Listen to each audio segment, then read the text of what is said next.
Good morning, friends. Thanks for being with us remotely again this week. I'm very grateful to have Jonny Stax and Jim Glasson here. You notice we are physically separated as we have been asked to do, and we are going to make this worship service as near as we can to what it would regularly be. So, first of all, our announcements this morning. Well, as most of you know, the meeting house is continuing to be closed for worship and meetings, but I want us to always keep in mind that we are the church and it's not the building. But it is my fervent hope that before too long, we will be able to come together once again to worship. And in the meantime, we will just continue to keep in touch with each other and to hold each other in the light of God. I want to remind you again that Mary Denmead and Mike Torkelson, as well as Jonny, have asked that anyone who would like to have them do some shopping for you, they would be happy to pick up your list and then go do it and drop it back off at your home. So if you have an interest in that, just let to me or Jim or Wednesday know, and we'll get the contact information to you. We also have had requests for help from both Community, formerly the Crisis Center, and Shelter House. And I know Shelter House has posted that they are trying to secure hotel rooms for people, the homeless who are suffering from the virus. And I know that they are in need of funding to help with that. So just go to their websites and if you would like to help out. As I said, there are no meetings this week, but we still have a few birthdays to celebrate. Al Bohannon's birthday is today. Carolyn Meisner's is Monday. Corinda Wolfram is our April Fool's birthday girl, and she has a birthday on Wednesday. And Bill Bowers celebrates on Thursday. So, happy birthday to each of you. In addition, please continue to send your announcements, your joys, and your concerns to me so that I can make sure that they all get covered next week when we meet again. Okay, and now we're going to sing a hymn. So this is out of the old Brown hymnal, classic hymnal that we use a lot. As we also have a newer one. This one is Morning is Broken. All you folks who were around and for Cat Stevens hit, this is the song, Morning is Broken.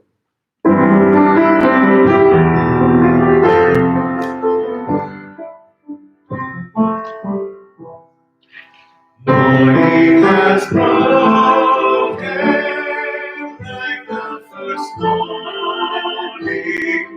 Blackbird has spoken like the first bird.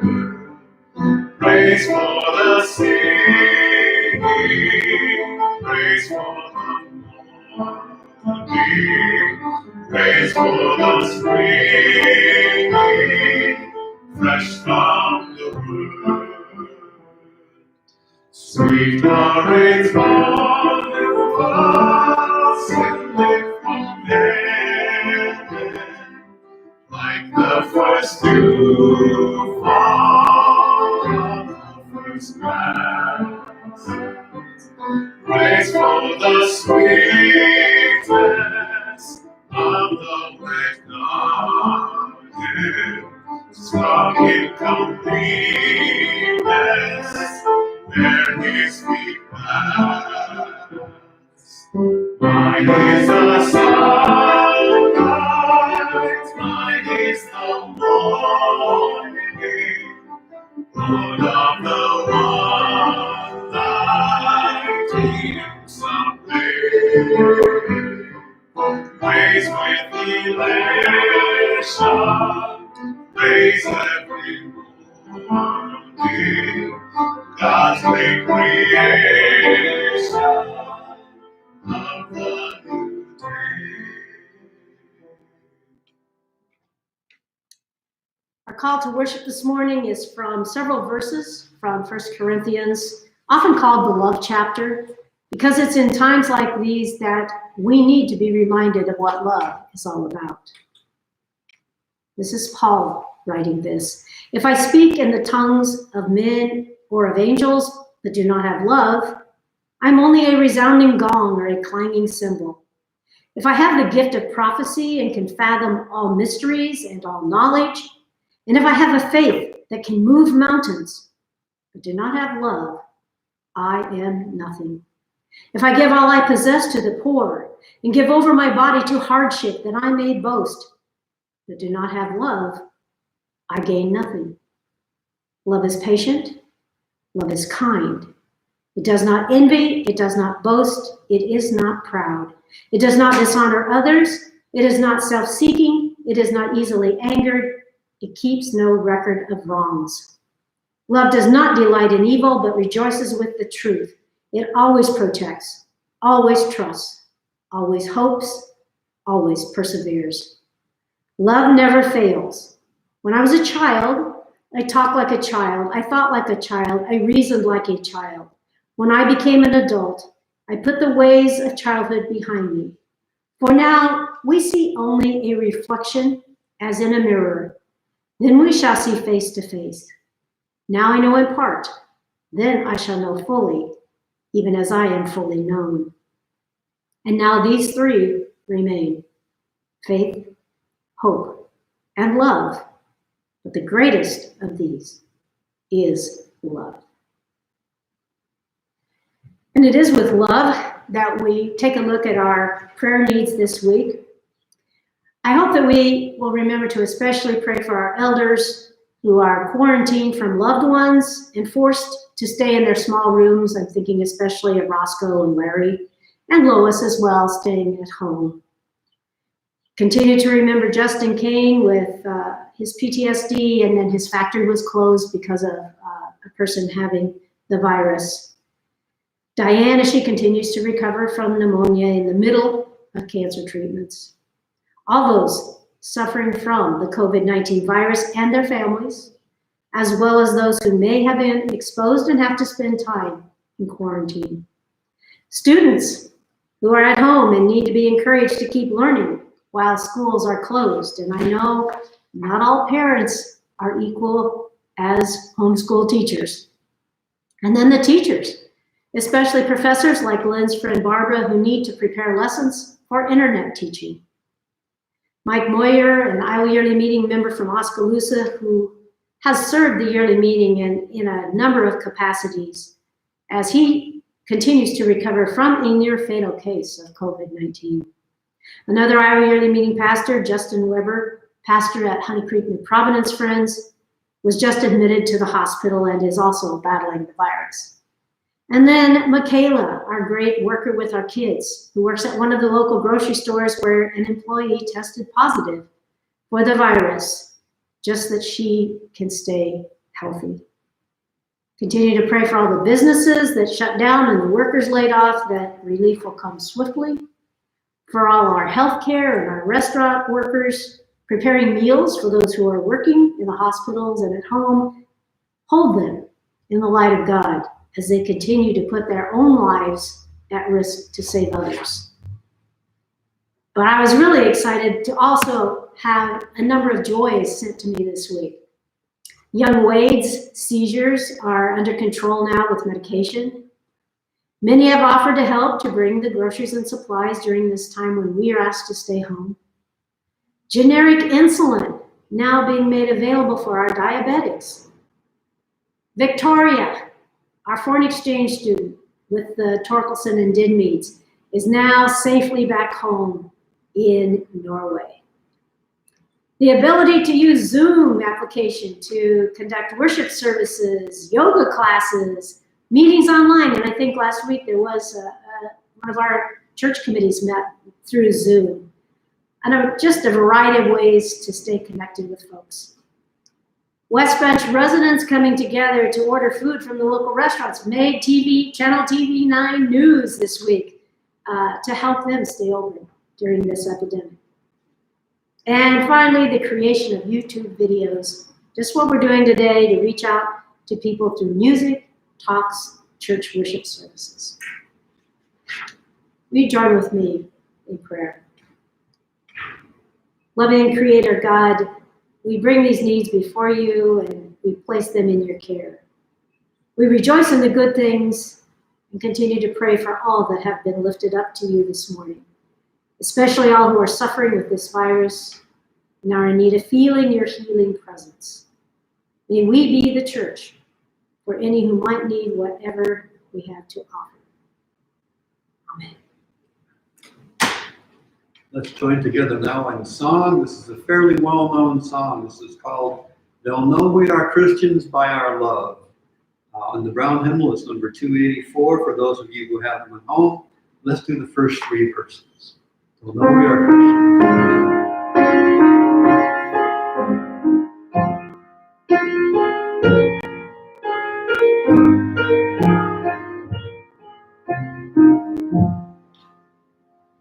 We are one in the Spirit, we are one in the Lord. We are one in the Spirit, we are one in the Lord.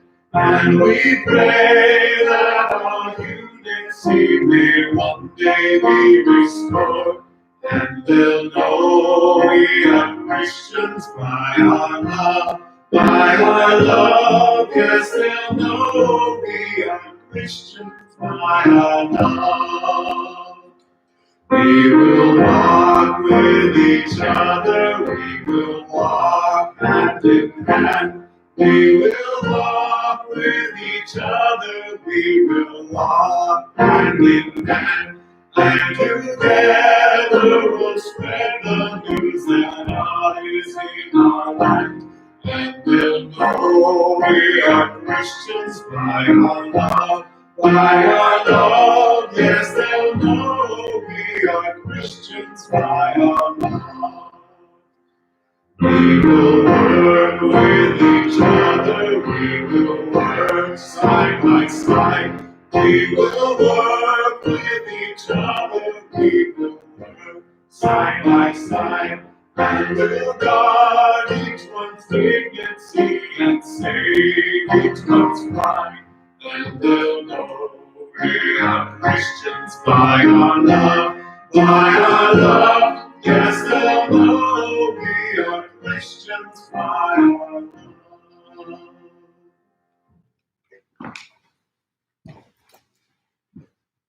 I've entitled my message this morning, "The Importance of Integrity."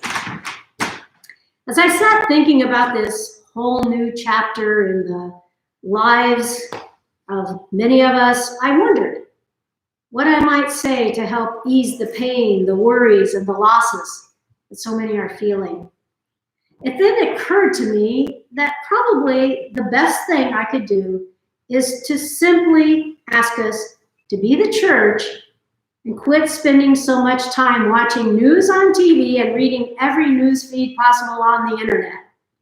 Stay informed, but don't be obsessed. Stay at home when possible. Keep your hands clean, and thanks to Jim, and he's been all through the meeting house, wiping down every knob, every doorknob, every handle. Look for ways to help, whether it's contributing to organizations that are providing food and shelter for people, or just making phone calls and sending cards and notes to help brighten the day for others. So that's all I want to specifically say about the virus for now, and instead talk a little bit about the Quaker testimony of integrity.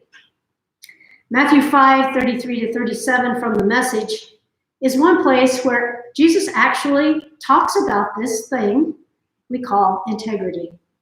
Jesus is recorded as saying, "And don't say anything you don't mean. This counsel is embedded deep in our traditions. You only make things worse when you lay down a smokescreen of pious talk, saying, 'I'll pray for you,' and never doing it, or saying, 'God be with you,' and not meaning it.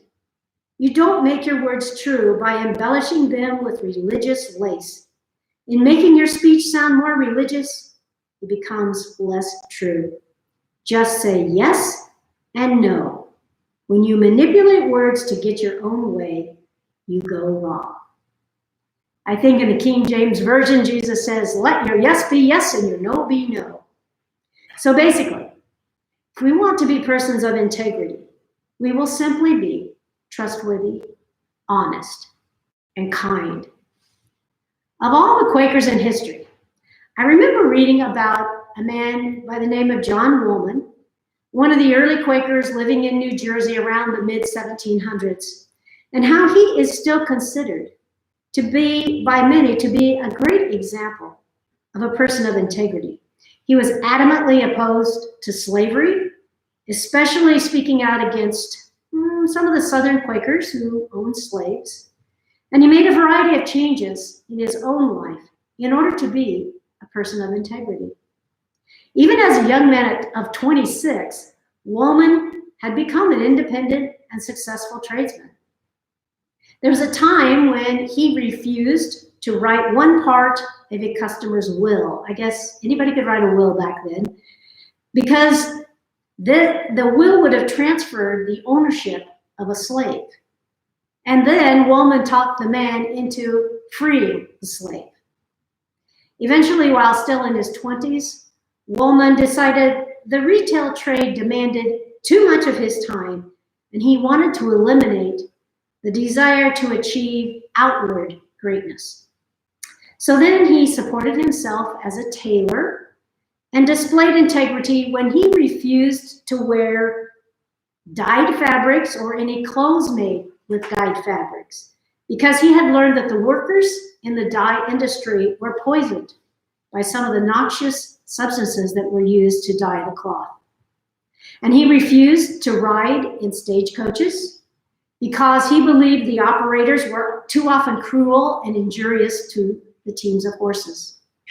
And because of his respect for animals, he became a vegetarian because, as he wrote in his journal, and I quote, "True religion consists in an outward," that's not right. "True religion consists in an inward life, wherein the heart doth love and reverence God the Creator, and learns to exercise true justice and goodness, not only toward all men, but also toward the brute creatures."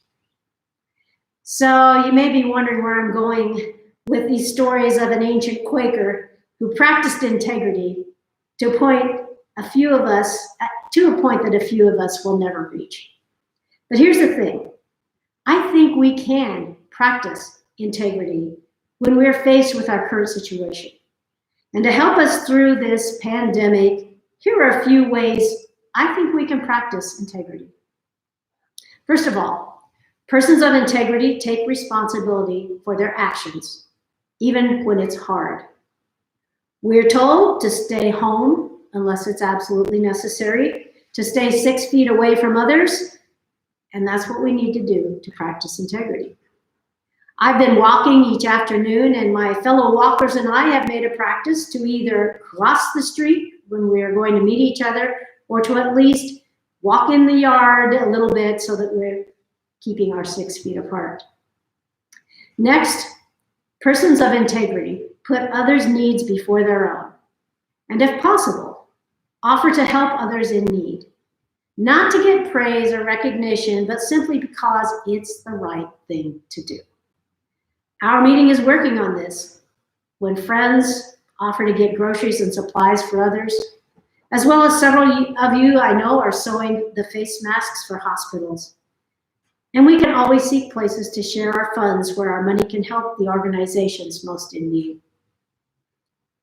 Giving others the benefit of the doubt is another characteristic of a person of integrity.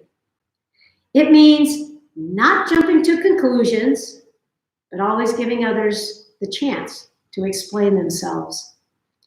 This is a tough one to figure out in our current society, since we are constantly tasked with discerning whether the news we hear and read is accurate. One of the best ways to do this right now is probably just to quit obsessing over the news and find more beneficial ways to spend our time. Another sign of a person with integrity is when we choose honesty in all things. For me, this is a hard one. I want to be honest with people when they ask me if I think it's safe to go out, or if they ask me if I, their pastor, am ever worried about what might happen to all of us. Sometimes for me, honesty is just not saying anything that might be harmful to another person. But let me share this one thing. If I'm honest, I have to admit, I had a slight bit of panic a few nights ago when I was planning to go pick up groceries the next morning, and all the news feeds I kept seeing with sick people lying on hospital floors and rows of body bags those images just kept playing in my mind. Fortunately, I was able to think rationally about it and remember I was going to go early to the stores where only the old people were going, and it would be okay if I continued to follow all the prescribed precautions. Also, a person of integrity respects everyone. Seriously? Yikes. How can I respect leaders of countries who do terrible things to their people? Or the sex offender that just moved within a block of me? Or even some of the pastors I've read about who have decided, well, they know exactly why God has caused this event to happen, and they blame certain groups of people. But regardless of my opinions of others, I can still treat. This past week, I found it hard to respect our government when they struggle to compromise for the good of their constituents. So my attitude in this area probably needs to be adjusted a little bit as well. I have to work on this one. Being humble and able to admit when we are wrong is also what it means to have integrity. Persons with integrity know their strengths as well as their weaknesses and are always willing to admit being wrong while striving to better themselves. I think this is especially challenging for those in positions of power and leadership. I hope I've shared enough of my shortcomings with you these last 3 years, because that helps me practice integrity in this area, but I'm sure it's something that I'll continue to work on. In addition, a person of integrity is regularly reliable, showing up when making a commitment, and doing what you say you'll do. I have to write myself lots of notes and then keep checking my calendar quite often, or otherwise sometimes I forget that I've scheduled something and I double book it, or I just forget to go where I'm supposed to go. And finally, persons of integrity practice kindness at all times. They won't say one thing to your face and then talk about you behind your back. Can we practice kindness during this difficult time? Can we thank those who are risking their lives to save others' lives? Can we offer to share with those in need? I always buy a big pack of Charmin when Costco has it on sale. So I have plenty in my cupboard in my garage. If you need some, let me know and I will gladly share it. But again, a phone call, a note, or a card, any way that we can connect with those who are stuck at home and afraid to go out is a great way to show kindness right now.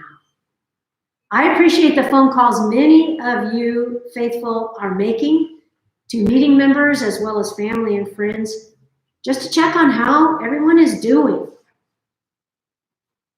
I don't believe we have to be another John Woolman to be a person of integrity. And I only use him as an example because he made it a priority of his faith, and he practiced it in so many aspects of his life. I think it's a goal for all of us to be concerned that our yes is yes and our no is no, as Jesus' simple guideline for practicing integrity. I believe it's still as important today as it was over 2,000 years ago. You pray with me. Loving God, I just want to thank you for each person who might be watching this video. May we remember to be the church at every opportunity and continue to be persons of integrity, showing love to all. Amen. And remember, God is love. All the time. And all the time, God is love. Go in peace, be safe, and share love in all the many opportunities that each of us may have this coming week. Thanks for being with us.